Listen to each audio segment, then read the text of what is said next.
Shalom, saudara yang kasih dalam Tuhan Yesus Kristus. Hari ini kita merayakan Hari Raya Pendamaian atau Yom Kippur. Saudara, Hari Raya Pendamaian atau Yom Kippur adalah salah satu hari raya dalam rangkaian perayaan Hari Raya Pondok Daun. Ada 3 hari raya di Hari Raya Pondok Daun, yaitu Hari Raya Peniupan Sangkakala atau Rosh Hashanah, yang kedua Hari Raya Pendamaian atau Yom Kippur, dan yang ketiga, Hari Raya Pondok Daun atau Sukkot. Saudara, Hari Raya Pendamaian atau Yom Kippur adalah hari raya yang tersuci, terkudus di dalam kalender Ibrani. Mengapa demikian? Karena hanya di Hari Raya Pondok Daun, hanya di Hari Raya Yom Kippur atau Hari Raya Pendamaian, Imam Besar Israel boleh menghadap Tuhan di ruang Maha Kudus. Hanya sekali setahun, yaitu di Hari Raya Yom Kippur atau Hari Raya Pendamaian. Saudara, apa yang dilakukan oleh Imam Besar? Pertama-tama dia akan menguduskan diri dulu. Dia akan mengenakan pakaian kudus. Dia akan membasuh tangan dan kakinya dengan air. Setelah itu dia akan pergi ke halaman Bait Allah, di mana sudah terdapat seekor lembu jantan muda. Lalu Imam Besar menumpangkan tangannya di atas lembu jantan muda itu. Setelah itu lembu jantan muda itu akan disembelih dan darahnya ditampung. Kemudian Imam Besar akan masuk ke Bait Allah, ke ruang Maha Kudus di Bait Allah, dengan satu tangan memegang perbaraan, api perbaraan, dan di tangan yang lain memegang dupa. Setelah Imam Besar masuk ke dalam ruang Maha Kudus, apa yang dilakukan Imam Besar? Dia akan meletakkan api perbaraan itu di depan tabut perjanjian Allah, di mana Allah hadir. Lalu dia akan menuangkan dupa di atas api perbaraan itu, sehingga asap dupa mengebul ke atas sampai ke tutup tabut perjanjian Allah, di mana Allah hadir. Saudara, asap dupa ini adalah merupakan penyembahan, merupakan permohonan doa kepada Allah supaya Imam Besar Israel tidak mati terbunuh di hadapan Allah. Karena Imam Besar Israel itu adalah orang berdosa sama seperti kita. Sedangkan Allah yang kita sembah adalah Allah yang Maha Kudus. Sehingga orang yang berdosa tidak bisa menghampiri Allah yang Maha Kudus. Karena itulah Imam Besar Israel harus membakar dupa di hadapan tabut perjanjian Allah sebagai penyembahan, sebagai doa permohonan agar dia tidak mati di hadapan Allah. Saudara, hal ini pernah terjadi ketika peristiwa Nadab dan Abihu, anak-anak Imam Besar Harun. Mereka masuk ke ruang kudus dengan membawa api asing, api yang tidak Tuhan perintahkan. Sehingga Allah murka, api keluar dari tabut perjanjian Allah dan membinasakan Nadab dan Abihu, anak-anak Imam Besar Harun. Karena itulah Imam Besar Israel ketika menghadap Allah di tabut perjanjian Allah di ruang Maha Kudus, dia pertama-tama harus membakar dupa sebagai penyembahan, sebagai doa permohonan, agar dia tidak mati di hadapan Allah yang Maha Kudus. Setelah itu Imam Besar akan keluar dari Bait Allah, dari ruang Maha Kudus, pergi ke halaman Bait Allah untuk mengambil darah lembu muda yang tadi sudah dipotong, sudah disembelih. Dan dia akan membawa darah lembu muda itu kembali masuk ke dalam Bait Allah, ke ruang Maha Kudus. Lalu dia akan memercikkan darah lembu jantan muda itu sebanyak 7 kali di atas tutup tabut perjanjian Allah. Untuk apa? Untuk pengampunan dosa dirinya dan keluarganya.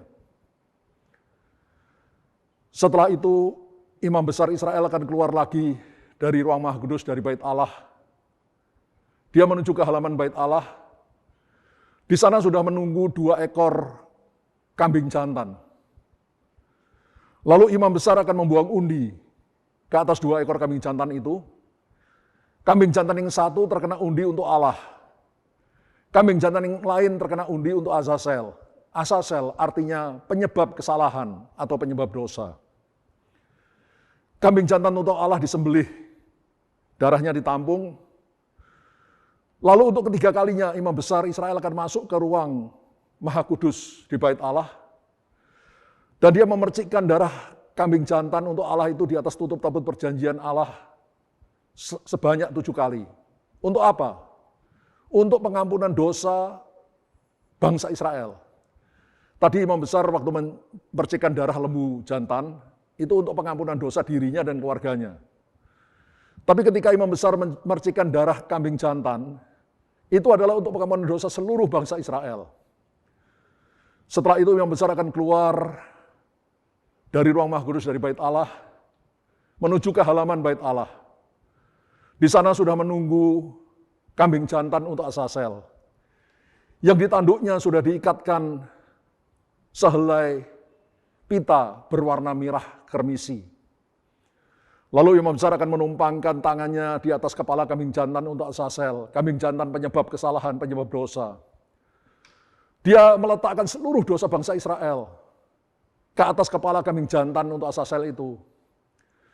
Setelah itu kambing jantan itu akan dibawa orang ke padang belantara, ke padang gurun, dan dilepaskan di padang gurun untuk mati di padang gurun dan tidak pernah kembali lagi.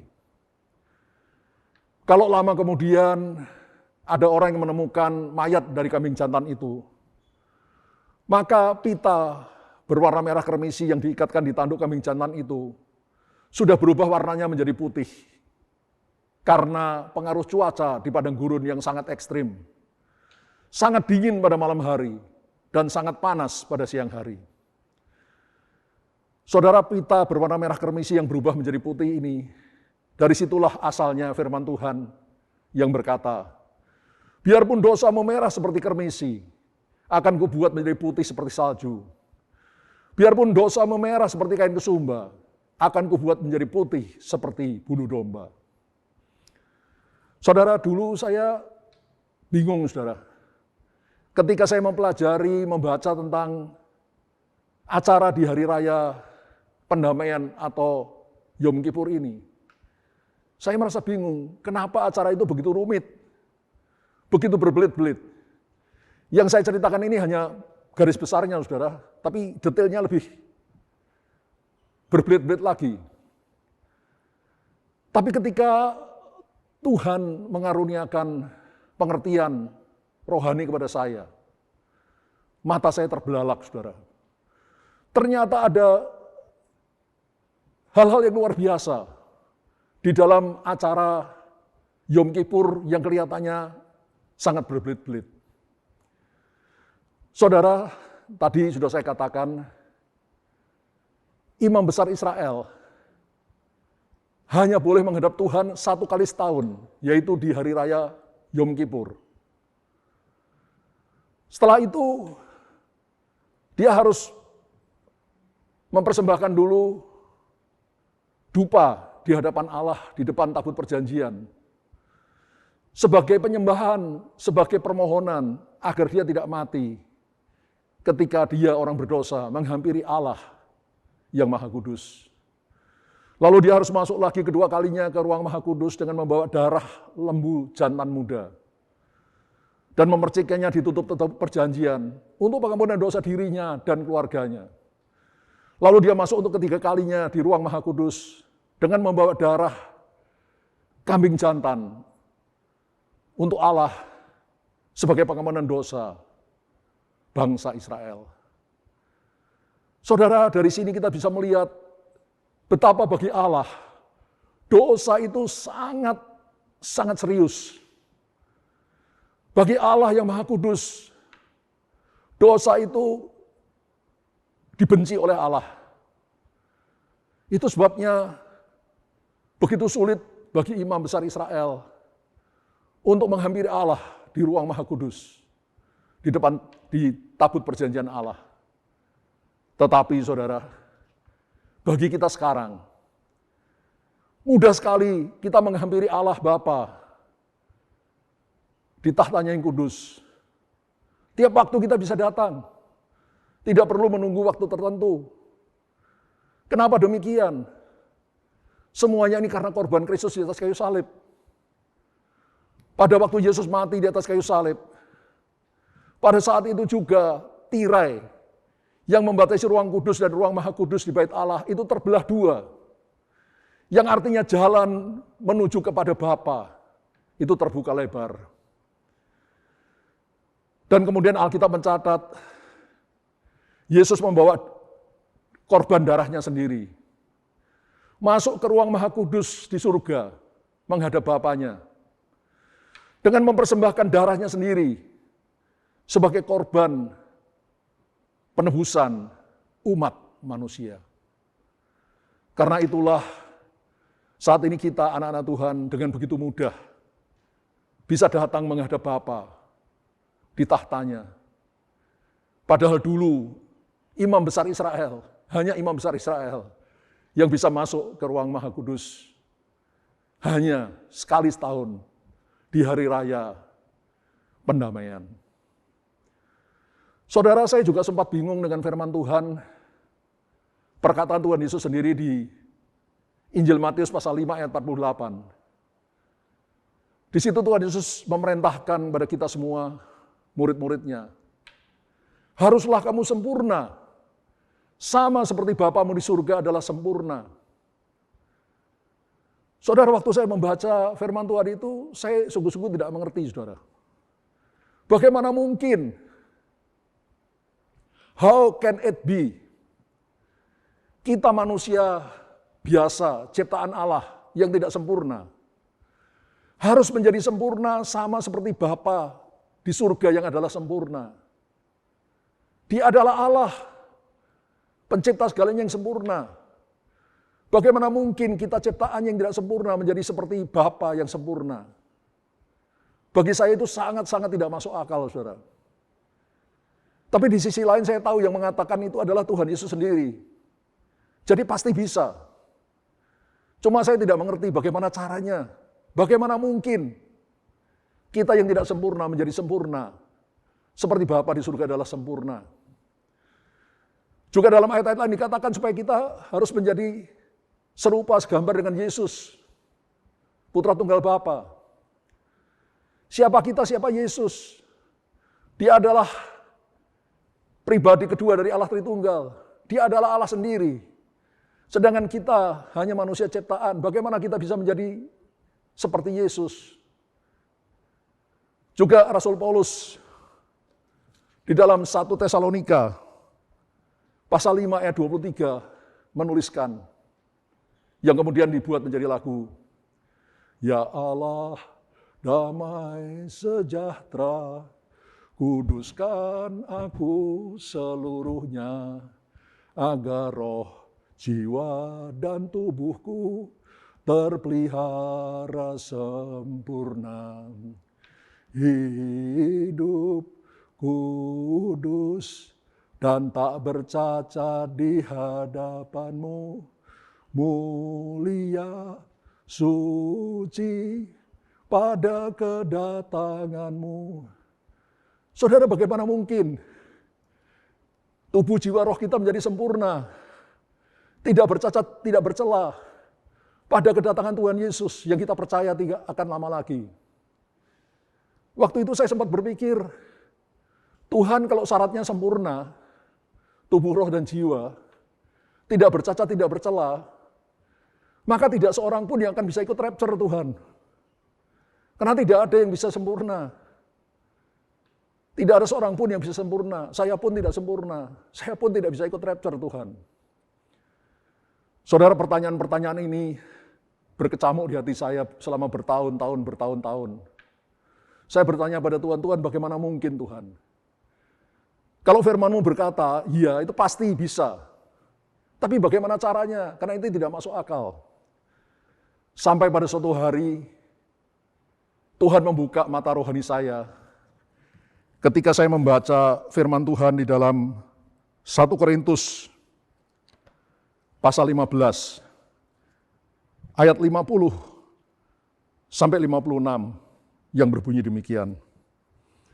Saudara-saudara, inilah yang hendak kukatakan kepadamu, yaitu bahwa daging dan darah tidak dapat bagian dalam kerajaan Allah, dan bahwa yang binasa tidak dapat bagian dalam apa yang tidak binasa.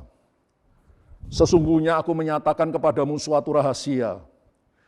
Kita tidak akan mati semuanya, tapi kita semuanya akan diubah dalam sekejap mata. Pada waktu bunyi nafiri yang terakhir, sebab nafiri akan berbunyi dan orang-orang mati akan dibangkitkan dalam keadaan yang tidak dapat binasa. Dan kita semua akan diubah. Karena yang dapat binasa itu harus mengenakan yang tidak dapat binasa.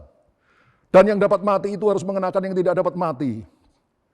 Dan sesudah yang dapat binasa itu mengenakan yang tidak dapat binasa, dan yang dapat mati itu mengenakan yang tidak dapat mati, maka akan genaplah firman Tuhan yang tertulis, maut telah ditelan dalam kemenangan.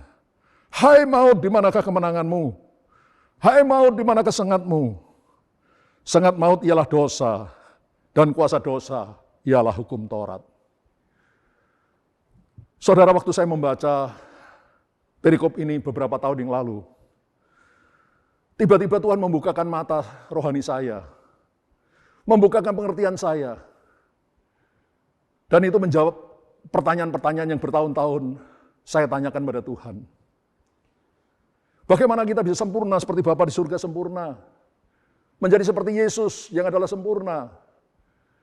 Dan ketika Yesus datang, kita tidak bercacat, tidak bercela, sempurna roh, tubuh, dan jiwa kita. Bagaimana mungkin?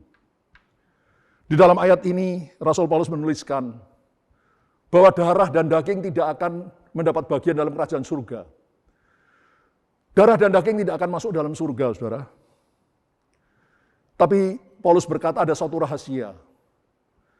Nanti ketika sangkakala terakhir berbunyi, di dalam ayat lain ketika nafiri Allah berbunyi, ketika malaikat-malaikat meniup sangkakala, lalu Yesus turun dari surga di awan yang permai. Lalu yang mati dalam Kristus akan lebih dahulu bangkit, mengenakan tubuh kemuliaan. Lalu kita yang masih hidup juga diubah dengan tubuh kemuliaan. Dan pada waktu tubuh yang bisa mati ini, tubuh darah dan daging ini mengenakan yang tidak bisa mati, yaitu tubuh kemuliaan, seperti tubuhnya Yesus ketika bangkit dari orang mati. Maka pada saat itu, dikatakan dalam ayat 54, dan sesudah yang dapat binasa ini mengenakan yang tidak dapat binasa, dan yang dapat mati ini mengenakan yang tidak dapat mati, maka akan genaplah firman Tuhan yang tertulis, maut telah ditelan dalam kemenangan. Hai maut, di manakah kemenanganmu? Hai maut, di manakah sengatmu? Sengat maut ialah dosa. Saudara, tiba-tiba Tuhan membukakan pengertian saya. Pada waktu Yesus datang, yang kita percaya sebentar lagi, yang mati dalam Kristus lebih dahulu bangkit, mengenakan tubuh kemuliaan. Kita yang masih hidup diubahkan dengan tubuh kemuliaan. Dan pada saat tubuh yang bisa mati ini, darah dan dagingnya mengenakan yang tidak dapat mati, tubuh kemuliaan seperti tubuhnya Yesus ketika bangkit dari orang mati. Saat itu maut sudah dikalahkan, kematian sudah dikalahkan, musuh manusia yang terakhir yaitu maut, kematian sudah dikalahkan. Dikatakan, maut telah ditelan dalam kemenangan. Hai maut, di manakah kemenanganmu?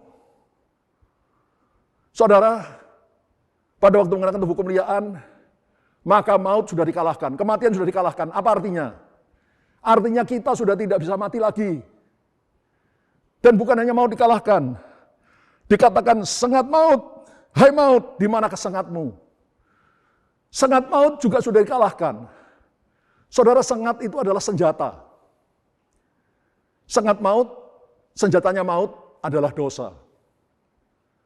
Semua orang yang berbuat dosa akan binasa, akan mati. Saudara, karena itu di sini ketika kita mengenal tubuh kemuliaan, maut sudah dikalahkan, kematian sudah dikalahkan, kita tidak bisa mati lagi. Tapi sekaligus sengat maut, yaitu senjatanya maut, juga sudah dikalahkan. Apa artinya? Artinya kita tidak bisa berdosa lagi. Saudara, saya berikan gambaran supaya lebih jelas. Seekor harimau. Senjatanya adalah kukunya dan giginya. Cakarnya dan giginya. Pada waktu harimau itu mati, otomatis senjatanya, gigi dan cakarnya itu juga ikut mati. Demikian juga maut, kematian. Ketika maut dibinasakan, maut dikalahkan, maka otomatis senjatanya maut, yaitu dosa, juga dikalahkan. Artinya kita tidak bisa mati lagi, dan kita tidak bisa berdosa lagi. Ketika Tuhan membuka pengertian saya sangat bersuka cita. Luar biasa Engkau Tuhan. Ternyata firman-Mu itu ya dan amin. Kami manusia yang tidak sempurna ini, pada waktu Kau datang untuk kedua kalinya sebentar lagi, menjemput gereja-Mu yang kudus tidak bercacat celah. Pada saat kami mengenakan tubuh kemuliaan, waktu itulah kami disempurnakan. Tidak bisa mati lagi, dan tidak bisa berdosa lagi. Sama seperti Bapa yang tidak bisa berdosa. Sama seperti Yesus yang sempurna, tidak bisa berdosa. Luar biasa sekali Allah itu, saudara. Dan apa yang kita baca dalam perikop tadi, itu menggenapi acara dalam Hari Raya Pendamaian atau Yom Kippur. Tadi sudah saya terangkan, dalam acara Yom Kippur ada 2 ekor kambing jantan. Yang satu terpilih menjadi kambing jantan untuk Allah, yang kedua terpilih menjadi kambing jantan untuk Azazel. Kambing jantan penyebab kesalahan, penyebab dosa. Kambing jantan untuk Allah disembelih, darahnya ditampung dan dipercikkan di atas tutut tabur perjanjian Allah. Untuk apa? Untuk pengampunan dosa bangsa Israel. Tapi kambing jantan yang kedua, untuk Azazel tidak disembelih, saudara. Tapi diusir ke padang belantara dengan membawa dosa-dosa bangsa Israel. Kambing jantan ini untuk mati di padang belantara dan tidak pernah kembali lagi. Ini artinya membuang dosa. Saudara, kematian Kristus di atas kayu salib itu mempunyai 2 dampak utama terhadap dosa. Yang pertama, mengampuni dosa kita. Tapi yang kedua, membuang dosa kita. Yang pertama sudah terjadi, saudara. Pada waktu kita menerima Yesus sebagai Tuhan Juru Selamat, dosa kita diampuni. Tetapi, saudara, kita masih bisa berdosa. Dosa kita belum dibuang. Kalau kita lengah, tidak berjaga-jaga, kita bisa jatuh dalam dosa. Kenapa? Karena Azazel, penyebab dosa itu belum dibuang. Ini loh saudara, Azazel. Daging kita. Itu selalu cenderung kepada dosa. Tapi sebentar lagi, kalau Yesus datang untuk menjemput gerejanya yang kudus, calon pengantin wanitanya, maka pada saat itu, dosa kita sudah dibuang. Karena sangat dosa yaitu maut juga sudah dikalahkan. Sehingga kita tidak bisa berdosa lagi. Sama persis seperti peristiwa pada Hari Raya Pendamaian atau Yom Kippur. Saudara, luar biasa Allah yang kita sembah itu. Bagaimana mungkin suatu acara keagamaan yang sudah Tuhan tetapkan ribuan tahun yang lalu, itu bisa digenapi dengan sempurna sebentar lagi kalau Yesus datang. Itu tidak mungkin terjadi, kecuali kalau semuanya itu adalah rencana dari Allah yang Maha Kuasa, yang Maha Besar, yang Maha Tahu. Dan Allah sendiri yang akan menggenapkan rencananya dalam hidup kita. Saudara, jadi yang terakhir saya mau katakan, tanda-tanda zaman sudah menunjukkan tidak lama lagi Yesus akan datang untuk menjemput kita gerejanya. Calon-calon pengantin wanitanya yang kudus tidak bercacat celah. Untuk itu, saudara, mari kita berjaga-jaga dengan hidup kudus, menjalankan hidup yang berkenan pada Tuhan, melakukan perintah-perintah Tuhan, hidup menyenangkan hati Tuhan, supaya kalau sebentar lagi Dia datang, ketika penghulu malaikat berseru dan sangkakala Allah berbunyi, Yesus turun dari surga di awan yang permai. Lalu yang mati dalam Kristus akan lebih dahulu bangkit mengenang tubuh kemuliaan. Kita yang masih hidup juga diubah dengan tubuh kemuliaan. Lalu bersama-sama dengan yang sudah mati dalam Kristus kita akan rapture, terangkat menyongsong Tuhan di angkasa. Lalu masuk ke dalam surga. Dan sejak itu kita bersama dengan Tuhan Yesus untuk selama-lamanya. Haleluya. Amin. Mari kita akan menutup ibadah ini dalam doa. Mari angkat kedua belah tangan saudara, saya akan berdoa. Tuhan memberkati engkau dan melindungi engkau. Tuhan menyinari engkau dengan wajahnya dan memberi engkau kasih karunia. Tuhan menghadapkan wajahnya kepadamu dan memberi engkau damai sejahtera. Saudara yang kekasih, terimalah kasih dari Allah Bapa, kasih karunia dari Tuhan Yesus Kristus, pertolongan, persekutuan, dan penghiburan dari Allah Roh Kudus menyertai kita semua. Mulai saat ini sampai Maranatha, Tuhan datang 2 kalinya, bahkan sampai selama-lamanya. Haleluya! Amin.